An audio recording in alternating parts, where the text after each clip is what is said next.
We're joined now by Chris Strainer. Chris owns Crosscurrents Fly Shop in Helena and Craig, Montana. Thanks, Chris, for being here and showing us your flies and answering questions about your program for vets today. Oh, you bet. Thank you for having me. Absolutely. So the first thing is, can you tell us about how the fly tying program with the Veterans Affairs in Helena got started? Yeah, it got started very organically. We've always done a open fly tying session on Saturdays. Started off as encouraging our students. We do a fly tying class, having them come in to practice on Saturday. Then we just said it's open to anyone. And then a few of our customers were involved with veterans, especially out at the VA with the PTSD program out there. So they then just made it available, said, hey, if someone wants to come, it's come out on their own to Saturday, we'll help you tie flies. And then from there, it just snowballed to where people start asking for it and looking forward to coming out and tying with our main guy on Saturdays, Larry. He's our Saturday weekend warrior. Awesome. He loves teaching and loves to just helping people out. So it's been wonderful to see that grow. That's awesome. So can you tell us a little bit more about what the program is about? Yeah, it's not so much a program like we have a structure to it. It's more of an opportunity for them to come learn a skill, have a lot of camaraderie, talk about things other than just fly tying, but we teach them fly tying and focus on that. And it's just a neat experience for them to focus on something that takes some dexterity, takes some skill, and they got to concentrate on that, and everything else just kind of washes away. And next thing you know, 2 hours goes by, and they, wow, oh, that was a lot of fun. And it's just been neat to see the vets really thrive in that. With that activity. That's awesome. So does Crosscurrents actually donate the supplies and the materials and the space for this? Yeah, we have a little fly tying room in our downtown store, so that's where we meet. We have we donate a lot of the materials, and since it's kind of grown, we've had other people, a lot of people that are tying there just. They started buying stuff for the vets, and just it's really cool to see. We have a couple amazing clients that like to come out every Saturday, and so you'll just see them get up and go, I'm buying this for that guy or that woman, and it's really neat to see them step up. And then we have people drop off a bag or a box full of materials and say, here, we hear that you have vets come in on Saturday, so here's some materials for them. Okay, perfect. I've heard that fly tying is really an art.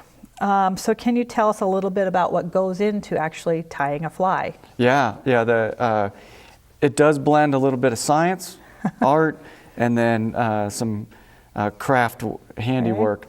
The artistry comes into trying to create something and make it look like something in nature or to represent it. And then you've got a wide range of materials. That's your palette, and you can create something that can be visually pretty cool looking, or can be very realistic looking, just like a canvas artist or impressionistic, or they have some realism. And same way with the flies. The flies, it's pretty crazy to see the range that we do. Yeah, it is very colorful. Yeah. So can you tell us about how fly tying can be therapeutic? Yeah, we touched on a little bit before, where when they're tying the fly, you can't really think about a lot of other stuff. So it's right in the moment, and you're concentrating on, especially when you're doing a couple flies in a row and you're learning, you try to remember what you did in the past to try to improve it. Okay, my tail was too long last time. Here we go. And for most folks, the world just melts away and your focus is right there at the vise. And then we often talk about it in a group setting of what we're going to do with the fly. Okay, this is a good one to use on the Blackfoot River in the spring. And so it just gets them thinking about the future and what they're going to do with it. as well as that moment on creating it. And it's amazing to see how people's attitudes and just they love it, and somehow it just touches somewhere in someone that makes them feel that they've got a skill, they've got to look forward to using this thing in the future, and it's just kind of neat. So the vets who may come and have an actual physical injury, it might be a little bit more difficult for them to tie a fly. Do you see them being able to work through that and actually improve, frustration or their ability to cope by doing this? Yeah, that's where we've tried to learn from other people that have done programs where they've had people with extreme, maybe a missing hand or something like that. We haven't had that yet in Helena. We've had people with dexterity issues, and there we just try to work on simpler flies and work with it so that they can still get that accomplishment and have that sense of accomplishment and just patience, trying to help them with that. There are programs that do extreme, that have like mechanical devices that people have engineered to aid people in tying flies that are missing a limb or something like that, where ours are a little simpler, but still we just work with them as best we can. And there are times where we say, here, I'll help you with that section, now go on, now you can finish that fly. Okay, perfect. So if there is a local veteran that's interested in participating in the program, can you tell us a little bit about how they could go about getting involved? Sure. Probably the simplest way is either just to stop by our store on a Saturday. Okay. It is open, so anyone walking, come in and just talk with Larry or myself and just say, hey, I'd like to do this, and we'll get them started. There is a program that they have at the VA hospital that's run separate, and they've got to deal with the folks there, and that's who we've gotten a lot from there. Okay.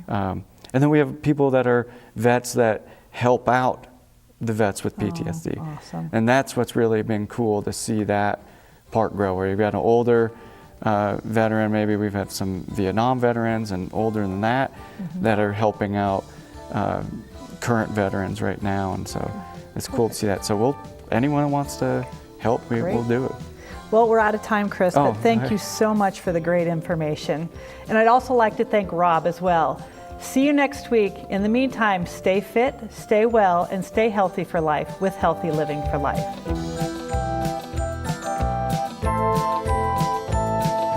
Healthy Living for Life is brought to you by Mountain Pacific Quality Health.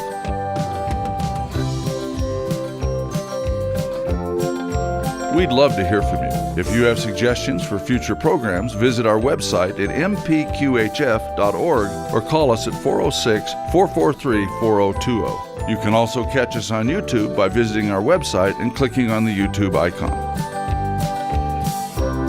Special thanks to Fire Tower Coffee House and Roasters. Production facilities provided by Video Express Productions.